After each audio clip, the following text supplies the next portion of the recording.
Start that. All right. And I'll just do a small sync thing real quick.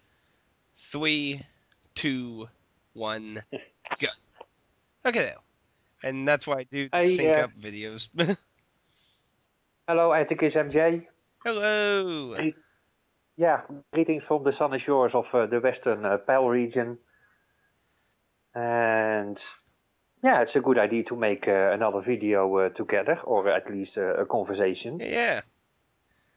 There probably will be of a few games we are both interested in talk about. For sure. But hey, to add a little interactiveness in this, you want to pick my party?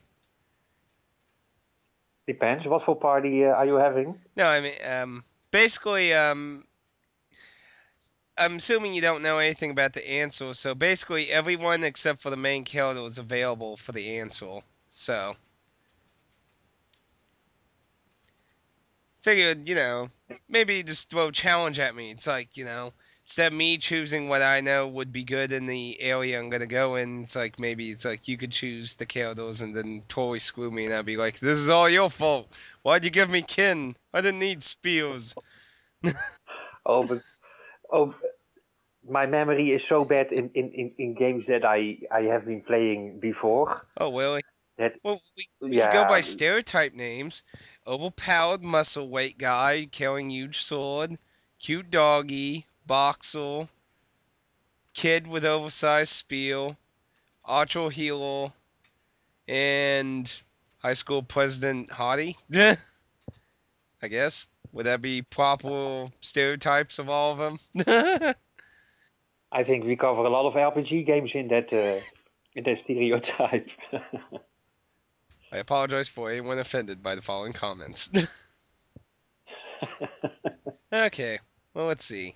I think I'll take the doggy for today. So, what would you like to talk about for us? Hmm.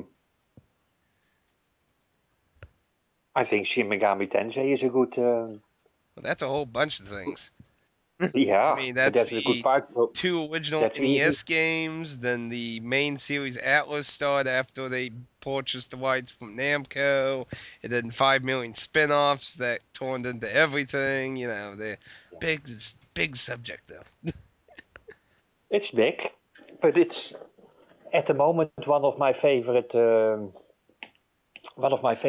genres, or at least like I had with Tales of games. I'm now starting to like Shin Megami Tensei a lot as well. It's definitely one of the most challenging series that live up to these days. Though most people would tell you most of Persona 3. Willie, there's kind of I think I mentioned it once to you before. Well, some people consider Persona 3 a nail in Shimatensei's difficulty. Mm, Because, like, basically all the old games, like, you played Strange Journey now, right? yeah. See, the original Shimatensei series is a first-person dungeon crawler, and they were like, well, really freaking hard. How Persona 3 designed its combat was in a kind of a streamlined design where you take advantage of the weaknesses and get rewarded for a quicker battle. And some people Mm. saw that as like really dumbing down the challenge, but I find it rewarding myself. But Well, I can agree with the aspect. The first Shin Megami Tensei game I played was Persona 4, so I'm playing backwards actually. yeah, I Yeah. haven't played 4 yet. I told myself I wasn't going to Uh, start 4 until I finished the answer, and then my PS2 mm, crapped out on me, and then I was like, well, that's lovely. yeah, yeah. Persona 4 for the story and characters, I like that more than Persona 3, Yeah. and which I also didn't like in Persona 3. And well, I am talking about the PlayStation Portable version. I have not played the PlayStation 2 one yet. I was very disappointed with the English voice actors in Persona 3, while Persona 4 does an amazing job. Hmm. I wonder. But the voices I of want I'm curious. Do you know if they're the same actors in the English version, or like if your version was using the same as America, basically? Was you using the ones yeah, Atlas used for America? yes, it's the Atlas version. Oh, hmm, But the voices. So I was kind of glad I could patch the Japanese voices back in, and that I enjoyed very much. interesting. I Though, kind of like the voice actors. I mean, they're not like the most greatest thing, but they're certainly not like I I've seen very like Drakengard and that. I've seen really bad voice acting, so I mean, I certainly don't consider it anywhere in that regard. So either a Persona 4 left you with a really kick-ass acting, or in hmm, just yes, the voices really complement. And you talked about, I think, how Nier does that as well, or Last Story. Maybe I mixed them up. But if the voice actors, they just can uplift the character very much, and if the voice acting is done so, well, it's still okay. But they can do so much to a character if it works out great. yeah, if they emote the expression in a very realistic way, it adds more to the character. That that I Hmm. can definitely agree with. Instead of reading it from Yeah. like some games, you just hear they are reading it from a paper, I don't know. I mean, and like 999 may be kind of emotional in different instances. I yeah. mean, Hmm. use the white words and everything. You can do a lot. Well, 999 didn't have much voice, I It think. didn't have any You mean voice. That's what I'm saying. It didn't need voice. It used no? strong words and well detailed descriptions to Hmm. act out the emotion. So it can help add, but it's not always something necessary though. But at the same time, when you have a really horrible translation, you end up with a either laughable story or just one that makes no sense. Hmm. Trying to think of something that Yeah, I had a few as there's well, so but many games I know that exist that like have they had like serious stories in Japan and the translation just like Arcania. Yeah, Arcania on the Super Nintendo that was made by HAL Laboratories. That translation of the story is just so laughable. They one of the major villains, his name was translated to Ariel in the English version. It's like Ariel. It's like I'm glad the Little Mermaid has became one of the villains. yeah, some Japanese Oh, characters by the they way, just you're probably not realizing this person is a guy. By the way, it's not a girl. This is a guy named Ariel. that sounds like I was just like, oh wait, he probably doesn't realize what's weird about that because I haven't described him as a guy yet. correct. For me, Ariel, I think about angels. I don't know. There's an angel called Ariel, I think, and that's the first thing that I. But sometimes they just, yeah, they just in Japanese they can mean something, but when they translate it Yeah, 100% just to English in the wrong way, they it can there's a become. number of horrible translation problems in that game. I enjoyed the game, but the story is just lost within really bad translations. Or sadly, another thing is the limitations of the cartridge. Since like, say, Final Fantasy IV, like with really old RPGs, some of them like the four elemental fiends in Final Fantasy IV, right? No, I still have to play it, Oh, mate. really? Yeah, oh, really. Oh, that's And like one of my. I hear such good things about it. I only played the first few minutes.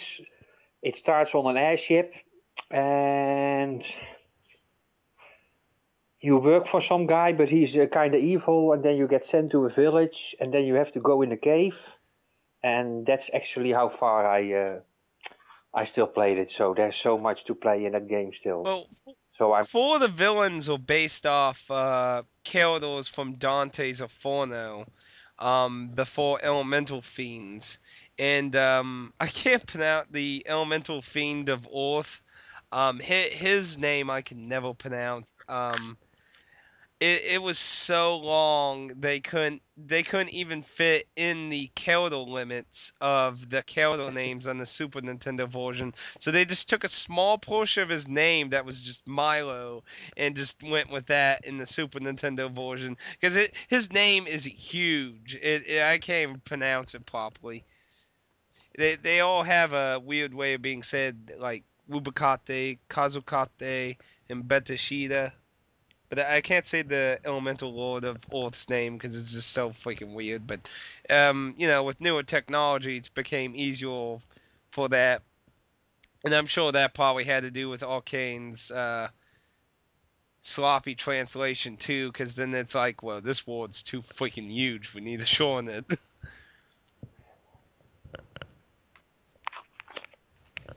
But generally, yeah, I do agree that Persona 3 and 4 are a little bit the mainstream, easier games of Shin Megami I, Tensei. I know a lot of people don't like the term mainstream, but I think I Yeah, think that's but I because think. I think that's because people use it in the wrong context, though, if you know what I mean. Hmm. Well, then it's made for a larger public to get people interested in SMT games. What they are a little bit about. But yeah, I have a feeling that those two games are more created for the larger public than the other SMT games. Personally, when I think the meaning of mainstream, I don't think of it like the actual meaning behind it is simply dumbing it down for someone to understand. I think like how mainstreaming really means is just basically making. Let's see, what's a good way to show example of this, perhaps? Let's think of I'm trying to think of a simple way. Let's say, okay, in Dragon Quest, the old ones on the NES, where you had to select the command to go down the stairs. You ever played the old Dragon Quest games? The first one I played was 5, but that's on the DS, of course, the remake. Oh yeah, because you all didn't even legally get one until 8, actually, wasn't it? Yeah, and Well, of in course 8. in really old RPGs, there were a lot of commands for very basic stuff. In Dragon Quest 1 and 2, I think 3 was where they took it out and you could say mainstreamed it. Well, you had to go on top the stairs and select the stairs command to go down them. Now, obviously, to modern people, this is a pain in the ass, and it's like, where the hell Mm. did they do that? Yeah. But when they changed it, made it so simple. It was like Mm. I consider it like, why does it exist? I mean, why do you really have to select a command to go downstairs? Why not just auto do it? Kind of take Mm. something that's kind of eating time. Like, it's lengthening the time, but it's not contributing something. Mm. So I mean, like in Persona 3, they designed the battle system to reward you for taking advantage of the weakness system, and you don't necessarily have to abuse the hell out of it, but you get a reward of accomplishment for taking advantage of it. Mm. And by taking advantage of it, you make the grinding portion of the game go faster. So you could either make it an incredibly lengthy game, or you could potentially get grinding and leveling done much faster by abusing it. Yeah. And still with the abuse, it's an amazing long game. in hours of gameplay talking. Yeah. And Go ahead. with some games, I have no problems if they last that long, because now I have, well, I wrote to you, I have 92 hours on the clock, and I'm still not finished with Persona 3. Yeah, I had a pretty But high time but too. yeah, it's very worth their money, those games. But 90, 100, 120 hours like Dragon Quest 8, that was also such an hour eating game. It's very worth its money, but it's for me. I think it's a bit too much hours. You keep on grinding, and hours of doing the same thing. So That's why there's. that's why I find funny with the answer though, without really going in detail about what the answer story is. The social Mhm, links don't exist in it. It's imagine Persona 3 without the social links. Just take those mhm, out and give a plot. You wouldn't believe how much that added to the game because I can tell you without them it didn't feel like they added kind of a break to the game, where you could get some story, dialogue, background, and stuff. And the answer was just grind. There's no real moments of interaction in that really much. There was just a lot of grinding, a boss, small bit of story related to the what's going on, and then you go on to more grinding. mm. And I like the games that are, let's say, half each. Half about story and reading and doing your stuff in towns, Yeah. and half with grinding and fighting with bosses. Yeah, you can't go And into town also, in the Ansel, which is another thing that's yeah, you're stuck in a building throughout the town add-on, so you also lose interaction with other just random characters and stuff. It's it's pretty interesting the because a lot of people complained that the link system was kind of boring, but at the same time I think it added a lot to the game with the story and interactions because the social links are specifically tied to a character that you're interacting with and going further in it is just going further in your relationship with that character. hmm, yeah, and you can always do. I think with the PlayStation 2 title, that's also an option to do when you completed the game. You can always restart it and continue with the social links. Is that also in the PS2 version? I'm not sure about the original release, but I do know it's in the what is it, FES version, FPS. Hmm. festival version, or whatever it was supposed to. I was told the F's supposed to stand for like festival, or the letters mean festival or something like that. I'm not 100% sure. I don't remember, but I do know this version does have it. I think it is in the original release though, because it is been proven possible to do it, but it is really hard to max them all out in one playthrough though. Yeah, and people who do a new game plus with these games they have lots of stamina, because I'm always, well, always not is exaggeration, but lots of times I'm happy when I'm at the end.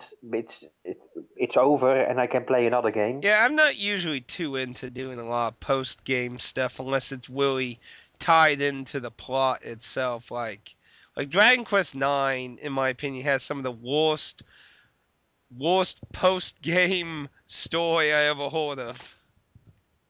Like, I'm assuming you didn't beat Nine because if I remember correctly, you don't really like Dragon Quest Nine much. I liked it for I think 20 or 30 hours, but indeed, um, it didn't come into the top three of favorite Dragon Quests. Yeah, it's I don't mind so much because I know you said like you really hate the generic characters, and I told you before that I don't feel that's like a legitimate argument in my case because I really like Dragon Quest III, which had the exact same thing. The plot focused around the main character, and the other killers were generics. But yet, Hmm. I feel it was so epic and awesome and everything. I just really feel Nine had a weak story. But the thing is, the post game is just so, especially when you complete it, the reward is just so stupid. It's just I I mean sometimes there ain't a story with a lot of post game, because some games there's now an optional super boss now. It's just there, just kill it. But like I just if it doesn't have much of a story, I don't usually care too much, and if the story ain't really meaningful, it doesn't really make me Hmm. feel caring about either. And it's just like the a minor character basically like you're an angel in the game, right? So Yeah. at some point you lose your angel like self and you basically can't see the other angels anymore. And you can't see the minor character um just say it's the fairy. I guess it's not really gonna matter too much. It's the fairy character, the little female fairy character who follows you. Hmm. You can't see her anymore, and she says like wait, and then it fades, and then you take control, and the post game is trying to speak to her again. She's like, oh, I just wanted to say bye. I'm just like, oh, thanks, that's awesome.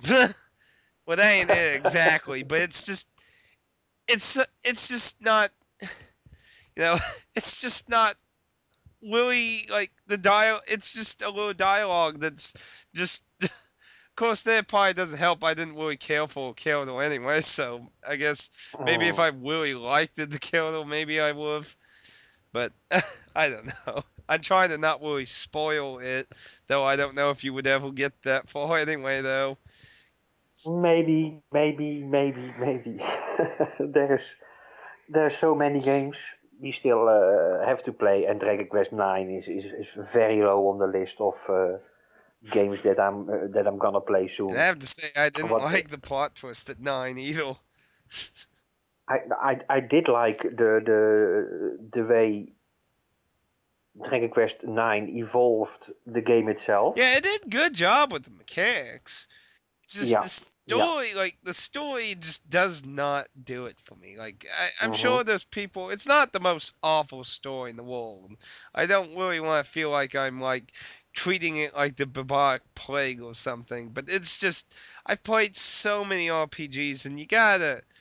It's really hard to use old tricks and keep an old dog happy. I guess you could say. I mean, like Xenoblade in the last story used very common stereotype characters, but the story themselves, I like to say, are really interesting, kept me involved. And really, a lot of stuff in Dragon Quest IX, I've either saw it before, or I just seen most of the plot twists going or happening or that. I mean, I don't know. Then I don't really like the whole angel thing. I'm not a big fan of the whole angel thing. Japan became way too obsessed with angels after Final Fantasy VII. Sweet. Yeah, and another aspect I find in many RPG games is that when you begin the game, the story starts out so great and so much time into the story and the characters, and well, the beginning of all is that is so great. But when you continue playing the game, the story gets how to say less attention is maybe the wrong word, but the feeling that I had in the beginning of the game, it's well, yeah, you spend of course more time in grinding than in the beginning, but the story between the grinding gets sometimes so little that I think, why can't you keep the story up like how you started the game? And that's what I'm afraid of with Grandia One. I have not continued playing, but the beginning of Grandia One was so amazing, and I'm so afraid that's also a game that loses that kind of how the story works. And with more games, I have that feeling. It starts great, and the more you progress in the story, there's less time for the story, and yeah, yeah. I hope you can understand what I mean a little bit. Oh yeah, I mean I played a lot of not just simply RPGs, but I mean I could say that with a lot of games. The Hmm. story can be immensely useful for keeping you interested in the game. I mean, like, what's a good quote? I think Spoonie said one time in his Final Fantasy VIII review, you can forgive a lot about a game if it has a really good story, and Hmm. I think that that can be true because I mean, like, I like a Carja Shadow King a lot because even today I still think it has a very unique story, even though its RPG aspects are pretty much very basic. And it's a very grindy game in the America version. Oh boy. It's it's from 7, 8, and 9. 8 is the one that I only played once, and 7 and 9 I played well more times. And 8, well, the story it's not bad with the garden and the female teacher and all that stuff. But what I did not like about Final Fantasy 8, and that's why I am not playing it again, was the aspect that you have to grind magic spells and put them in your armor. See, I liked it. And I liked the idea they were trying to do. The thing is, mhm, the way they carried it out made magic most part worthless. mhm, Like if they did a little more work with it, just a little bit more work with it, and made magic a little more normal, it could have been an interesting system. Because I mean, it is an interesting extra way of customizing your characters, but how they carried it out just made magic really worthless because it's consumable instead of magic based. Like maybe if they like took something like the materia system and you equip it mhm. on the Keldor, and then they could use their MP to cast it while gaining some kind of stat boost based on how it's configured to the stats, then I think it could have been a lot better. But making it a consumable item Yeah, just seemed so stupid. yeah. And that's the problem I had as well. Then I was, oh, I'm not gonna use my Blizzara spell because then I will get weaker. So, Yeah, like and you attach that's exactly, HP and you use it, it's like, oh, my HP's mhm, going down now every time I use it. Lovely. yeah. And if I use 10 Blizzaras, I have to grind at that spot for new Blizzaras again, and that makes me so demotivated to use magic spells. And indeed, the option you mentioned that would have solved a lot of things. I would not have mind you start with Blizzard and then you get Blizzara. I would not have mind to grind for 100 Blizzards and then when Blizzara comes, grind for 100 Blizzaras to get stronger. But each time you use magic, yeah, you get weaker again, and it yeah, that aspect of the game makes me. I do not play that game. Well, I didn't play it after I played it once. I didn't play it again. Though, to be fair to the game, though, they did try to make it where there were other ways to get it. You can do the card game and basically break down cards into elements, and Mm. there were the draw points. But I really just feel it was all sloppily put in. It just it didn't flow well. I mean, if the That's what really kills eight for me. It's just the fact that magic is just basically worthless, and using it to equip to your stats, you can like Yeah. go watch like a few episodes of like HC Bailey's Let's Play of Final Fantasy VIII. Like he breaks the game literally just within a few episodes. He'll get people's HP past like 4,000 and shit. It's like it's ludicrous if you know what you're doing. You can just break half the game near the beginning of the game. It's just hilarious in that aspect. So the balancing with that didn't work out right, as I guess. Oh no, I mean, if you know what you're doing, yeah, you just whip the balance out. I mean, seriously, Mm, because I mean, since the game's leveling was designed in kind of a similar way to Saga, because the monsters level up, they scale with the characters' levels. So, and I didn't realize that because I played eight back in the days where I didn't have internet and stuff. So I had so much trouble playing eight. hmm uh, Well, at I did not. at the end of the game, I was maxed level, so I fought the final boss basically in the hardest I form that Yeah, is. yeah. And well, those days I still didn't know it, but those days I did not recognize it had that kind of system. But lately or lately um some games do have that system as well, and well, I like more the old kind of gaming where the monsters do not level up when you level up, so you can grind the place.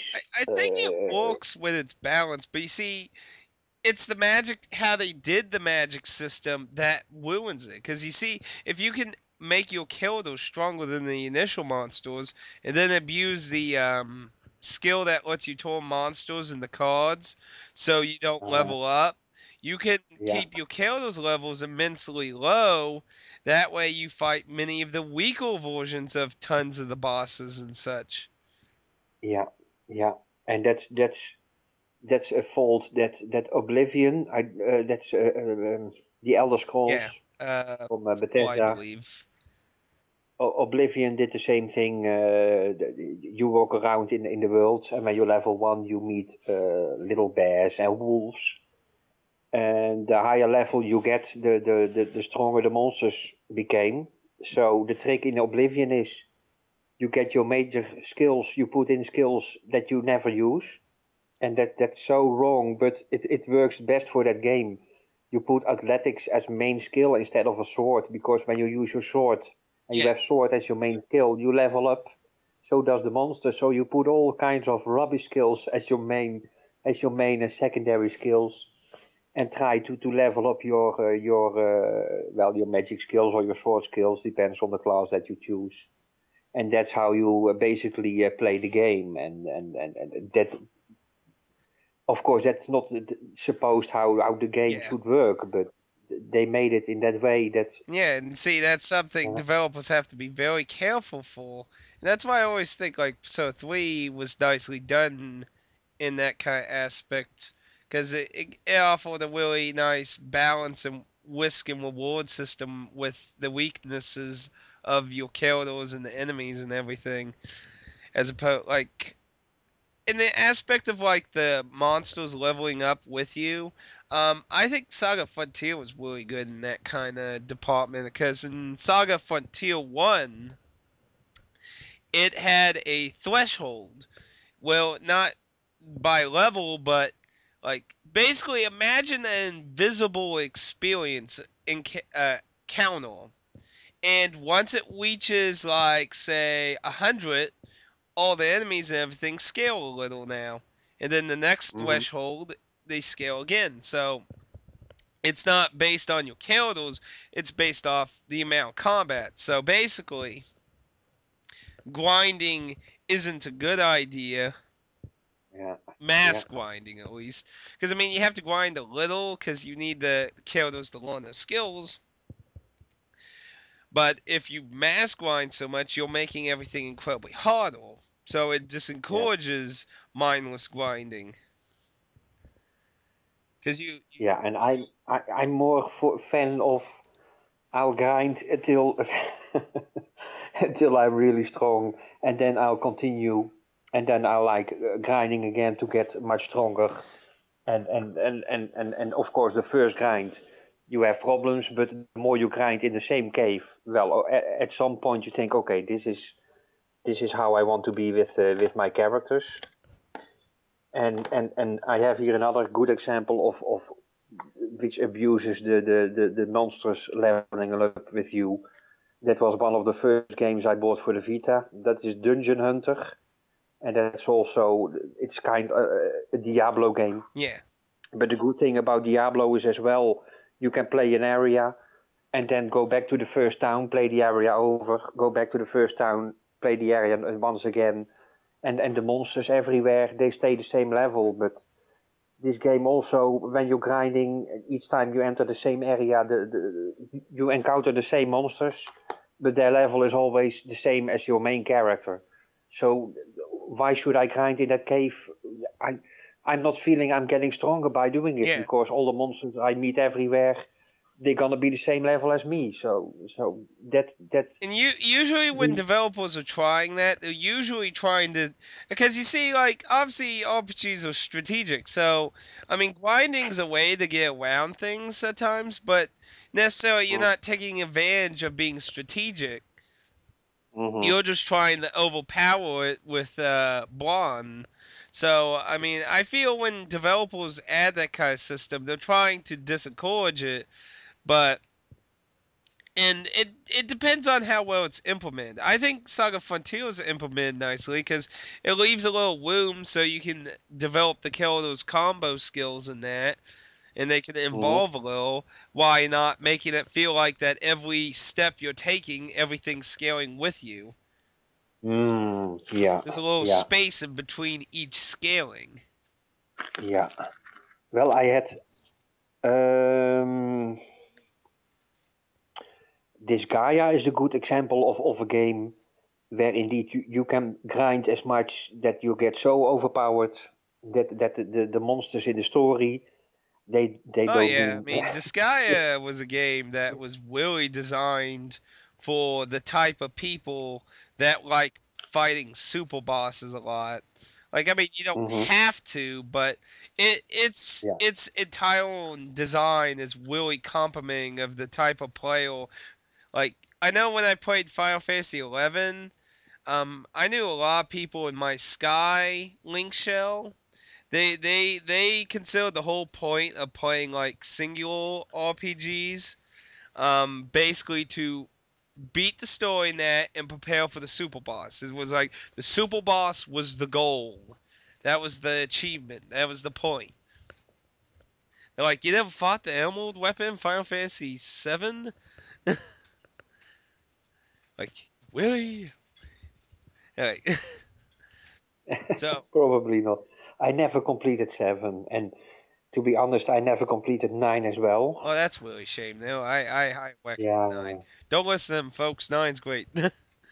I rebought it for the Vita, Yeah, the PlayStation One from PlayStation Network, yeah. and I got in the second CD, and now it's in my backlog again. So I still have to continue.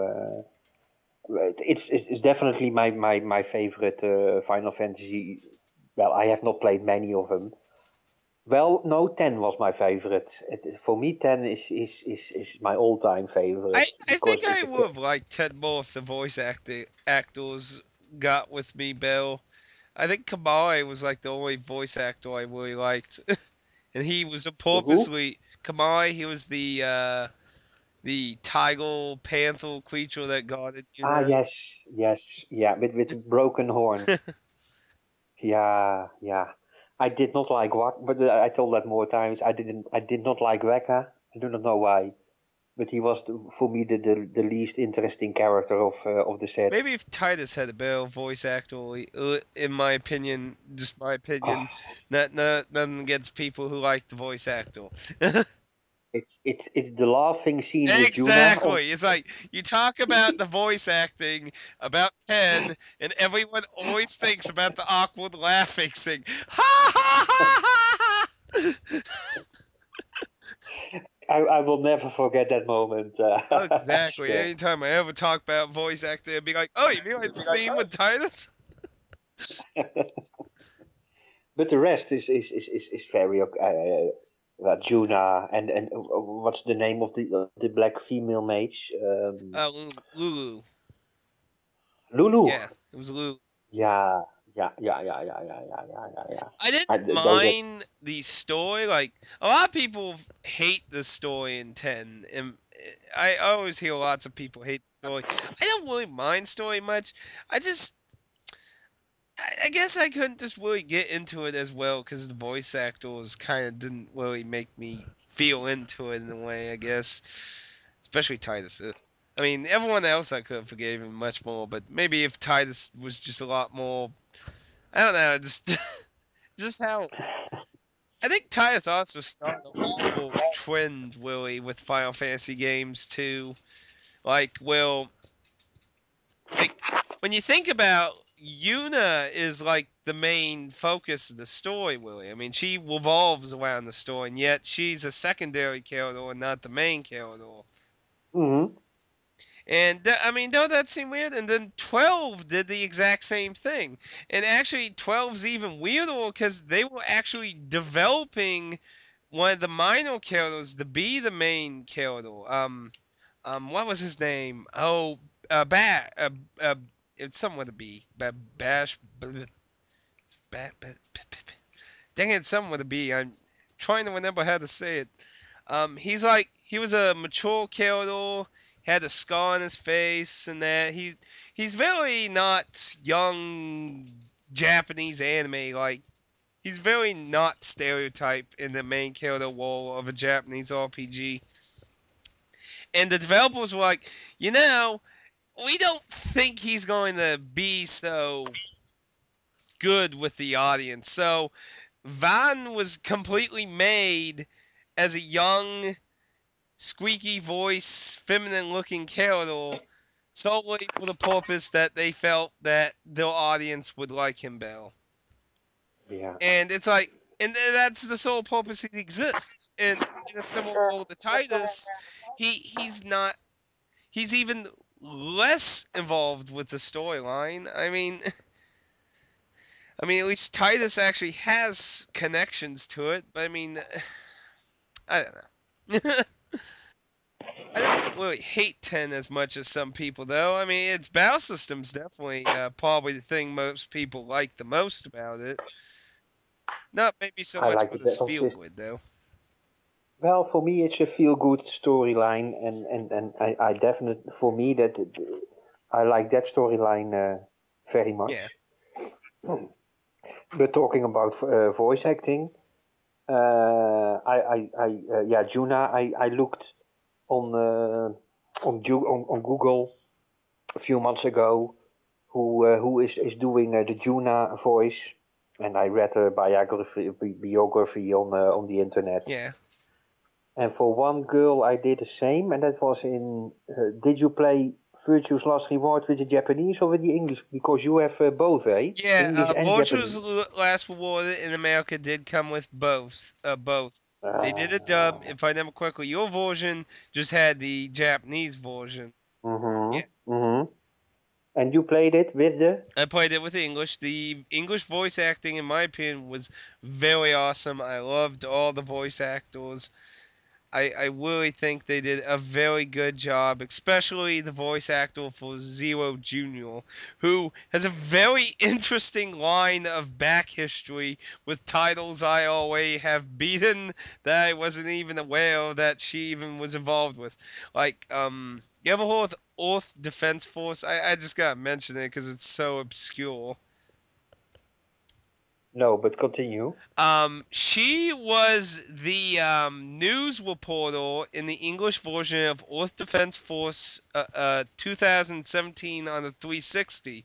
That was a budget title that's hilarious to play with a friend. But I was like, she was the newscaster? what? I'm like, what an obscure role to be in your past, though. And that was the voice actor for Zero Junior in the English version of Virtue's Last Reward. She did a number of. She's done a lot of different voice acting things. Uh, I can't remember any of the other ones. That one is just degraded into my head because it's just so weird to think. Because the Earth Defense Force has like a very how to describe a what's the term I'm trying to look for? Horrible movie design feel to it. Like very cheap black and white horror movies that will like bet so bad they're good kind of Hmm. mentality to it. Hmm. So I mean, I just thought that was so weird because she was such a good voice actor for Zero Junior. I mean, I never Hmm. remote RPGs also liked it whole voice actor. Um, though I was kind of disappointed she didn't get as much lines. Like in the beginning of the game, Zero Yeah. Junior has a strong presence, and Oh, I totally agree with that. In the beginning of the game, it's I really wished they would give Zero Junior more game time. yeah, 'cause But it after like the second door, he just says, "Well, this is the last time you're gonna see yeah, me." like I was, it's like oh, that's such a it like shame. feels like the 25% mark to me, and it like, just Hmm. drops off the face of the planet until like the true Hmm. ending, and it's like, what about the bunny? It's like, oh, that, and there we go. Okay, Yeah, moving on. yeah, yeah. You see him one more time in the scene with how is that red? Not Glover, but the other one with the red hair. uh, um, Ah, crap, I forgot. uh, me too. um, She was the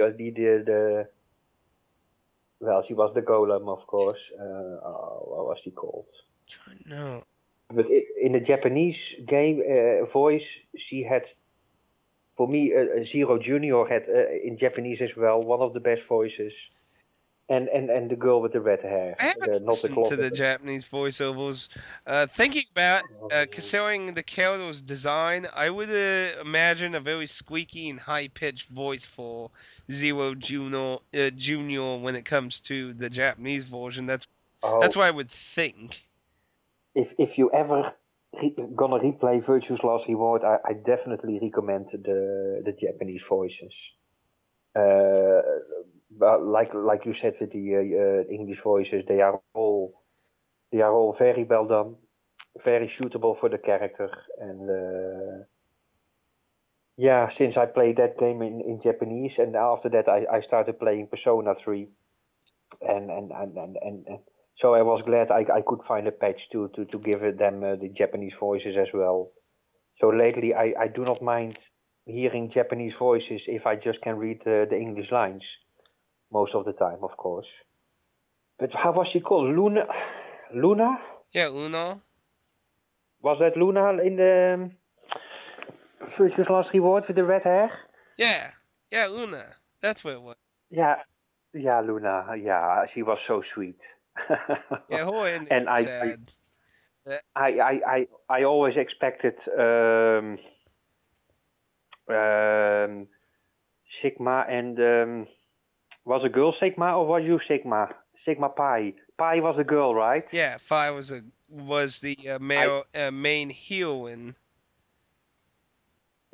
I always expected her to be the golem, Yeah, and I I was think very considering the way the game was designed, how they did whole story, they will like I told you, like with K, like since I played 999 before Vulture's Last Reward, I was expecting there to be all these red herrings and like all whole jumping high and inhuman strength and stuff.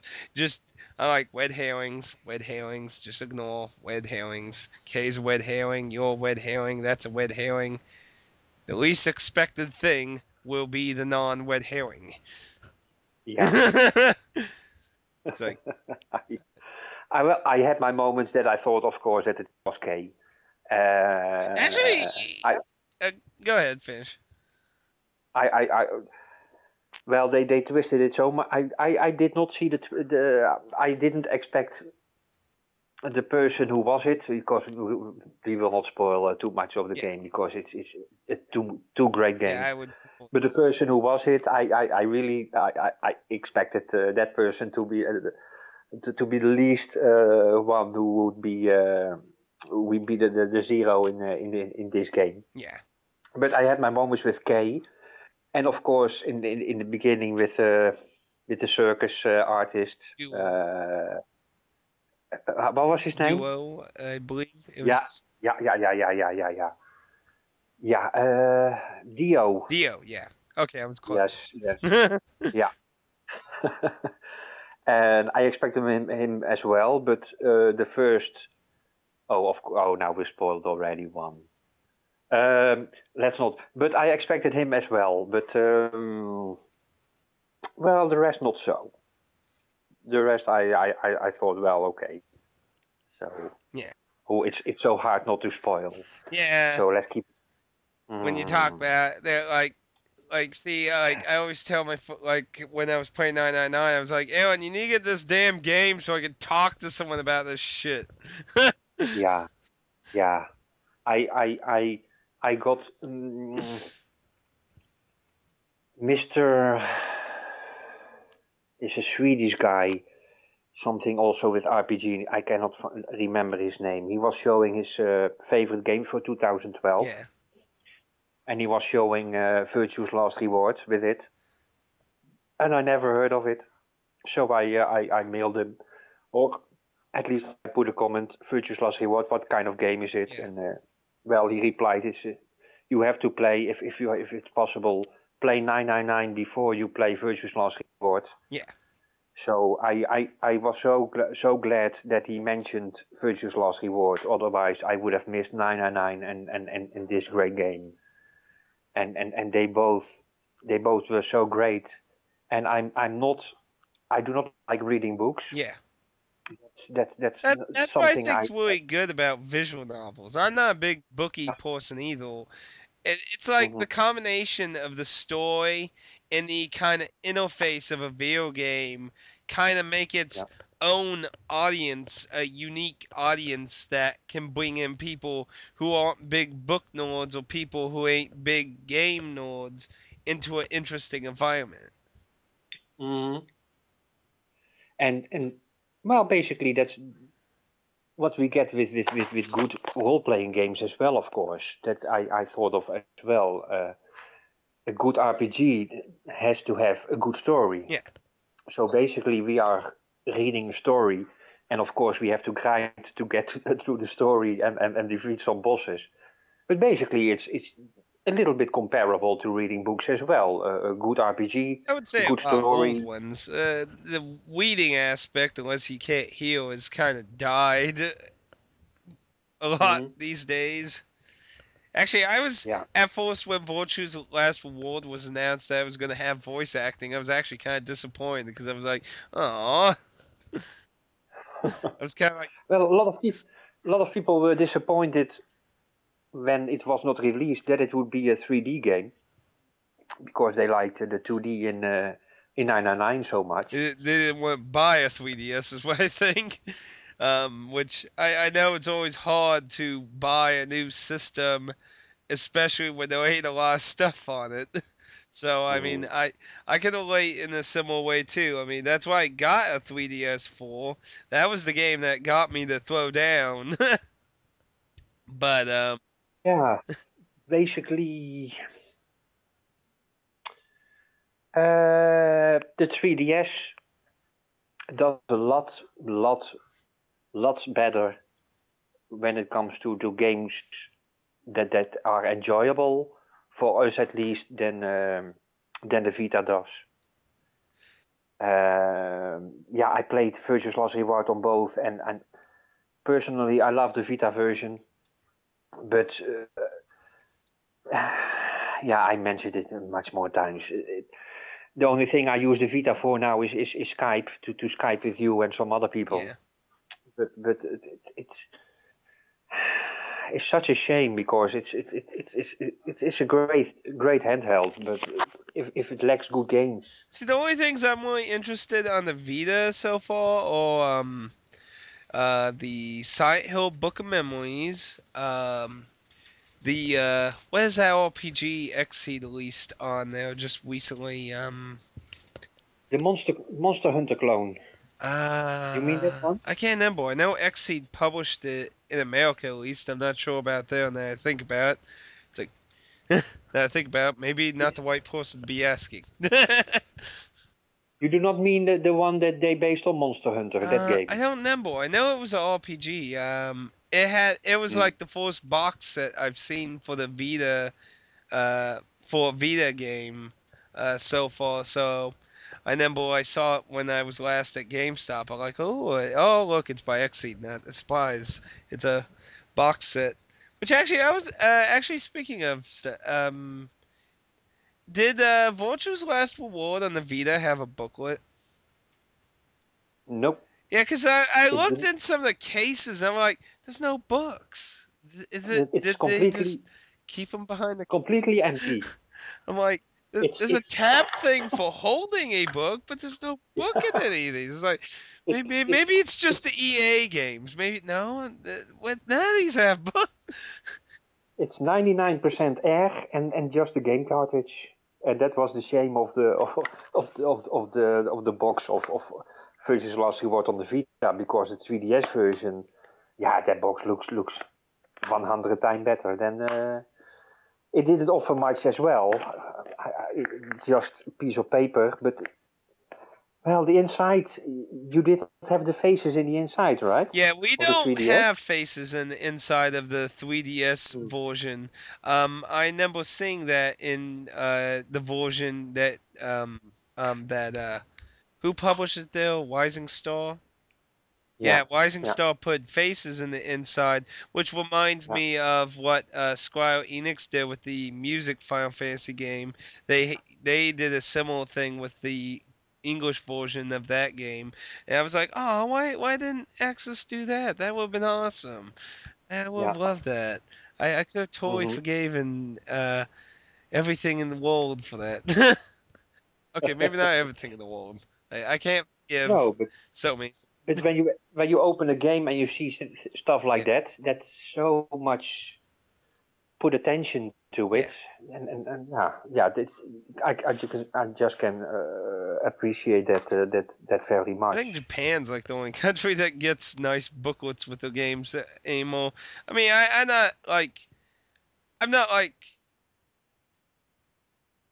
if you can't like give us a booklet, you're dead and I hate you and you should burn in hell kind of feeling. But I do like when there's a very nice, because like the best booklets, like I love booklets that have art and funny stuff in them. Like I love so many old Genesis games that have just funny little characters like, oh no, I casted ice on an ice monster.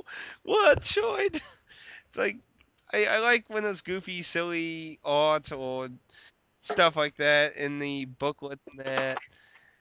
But in America, booklets have become less and less paid attention Mm. to because most people don't bother to look in them or anything. Yeah, And I know like yeah, EA was the first to start like saying, like, let's just put one page of paper with copyright shit on it and just call it a day. yeah. Trying to reduce the cost of producing games. Like I was trying to say, like to be honest, it has an advantage. I mean, you know, uh, because since so many people don't really use booklets as much, it saves trees and stuff. So I mean, it's not like it's some horrible sin upon the human life forms or anything. But I mean, like, I hate it. Like, if you're gonna be a cheap ass about it in that aspect, you might as well just not give us one. Because I mean, then it just makes me feel mad, or because like the Fire Emblem game that came out. I'm not sure what the PAL versions or the Japanese versions booklet looks like, but in America, it's just a piece of paper folded. two times into a square. I seen it. I seen it on the video. It's And I'm like, yeah, you're just yeah, insulting me now. yeah, And yeah. then that 3DS game I got recently, I'm trying to remember how to pronounce his name. The one that people consider the Professor Layton ripoff, Doctor Lit, damn it, I can't say his name. Um, You showed it the yeah, last pickup yeah, in my video. last pickup Mm. video, it's his name in the Forgotten Knights. I'm always bad at pronouncing names if I don't use them all the time. Um, that game's booklet is actually that game. I really wish its booklet was more detailed because it barely has anything, and I find it funny. The only image in the booklet is the most important thing: the screen where you type out your name. The most important image you need to see. Oh, Nothing really? about the combat system with the spirits and the Pokemon thing, and which icon tells you what fucking type of ghost spirit it is. Nothing useful like that. I actually had to waste like 20 minutes trying because there's not like a lot of information on that stuff, like a lot of clear cut information on that. And I'm like, I'm not understanding all these types. Like the water ones, I understand because they have a obvious symbol of a dolphin, but then there's this like green thing. It looks like a claw, I guess. And I'm like, I don't know what the hell thing is supposed to go with that one, or the Mm. weird X symbol in that. It's like I don't know. Like the counter tells me what type it is, but it doesn't show a symbol or anything, so I don't know. It doesn't help me because with the spirit monsters you have, you can bring up those stat view and it shows a symbol of what types they're good and bad against, but there's no name, so it's like this information's conflicting. It's not helping me. I see icons on one end, and then no character says a name, but nobody's putting two to two together here. Yeah. And the booklet doesn't help in the English version that matter, so I had to waste time trying to understand all that so I could actually progress, because the first actual boss is evil. Yeah, and for me the best days. Yeah. Well, you show that in your last pickup video as well. Uh, while we had the MS DOS games, though that age, you bought the game indeed in a cardboard box, Oh, the like what was it? Pulse. almost as big as a shoebox, the perfect general you Yeah, showed. yeah, And when you bought the game, I bought those days was it was F-16. That was a jet game, and it also came with a manual that was as thick as the Bible is, so many pages, and yeah, it's a shame we do not see that anymore. They can fit little booklet in the DS and lots of games indeed just put in one yeah. page. Basically, my point is like, if you're gonna do a booklet, make it meaningful. If you're not gonna make it Yeah, meaningful, don't do a booklet. Because I'm just gonna yeah, be pissed off that you did a shitty job by wasting a tree's life and not conveying proper information to me. So I'd just be more and pissed off in the end. indeed they explain. If there's a booklet, they explain how to write your name and the basic aspects of the game. But the things I'm really interested to know about the game, most of the time is not in the manual, and you have to figure it out yourself. Indeed, Yeah. so it's very it's become very basic. Yeah. I mean, like, I don't usually need a manual too commonly to understand games most of the time, as long as it's properly conveyed in the game itself, which in most cases isn't usually a problem. But that doesn't solely solve every problem, like I said with the recent one I had with the 3DS game. Um, because it didn't properly convey the meaning of the symbols, so you either had to A, just do a lot of trial and error, or B, research. Yeah, yeah. And luckily there's always game facts There's on very the internet. little about the game on GameFAQs actually. That's why I was like, damn, this I was hoping there was actually a detailed thing about all the battling crap, and the FAQ for the game is just not very detailed in a lot of stuff. I mean, it'll help you get through the game, but it just basically like, here's a monster, go with these two spirits and the ones you got in the ruins, and kill it, and you're good. Yeah, that was an interesting video made by the Sega CD guy. Uh, Sega CD Sega CD. Evils. Yeah. He made a video a few days back about guides. Oh yeah, I I commented on that.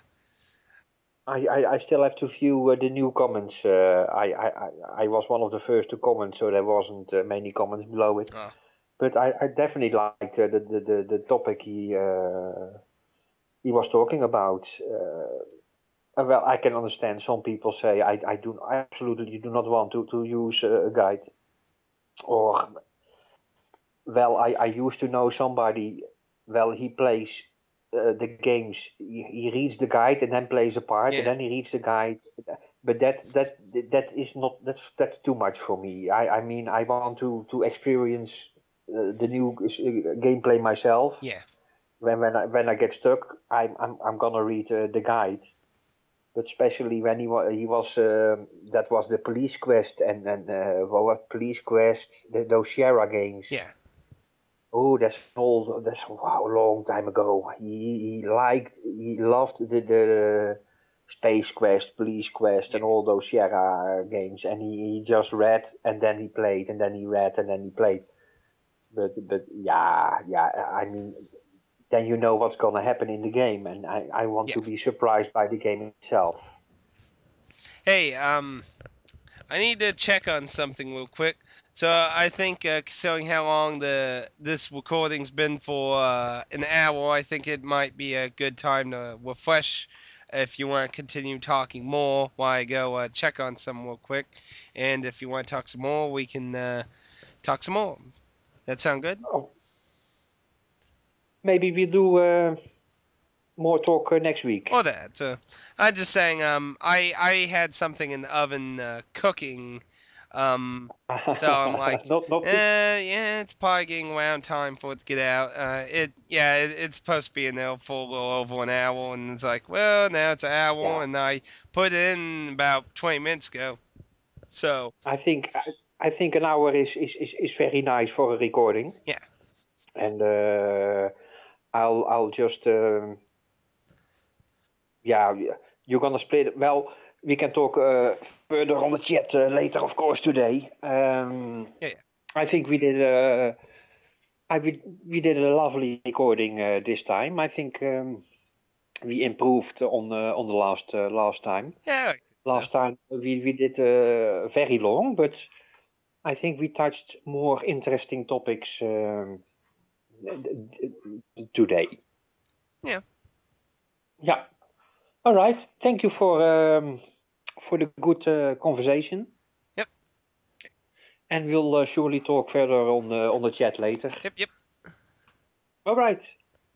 See you later. Yep.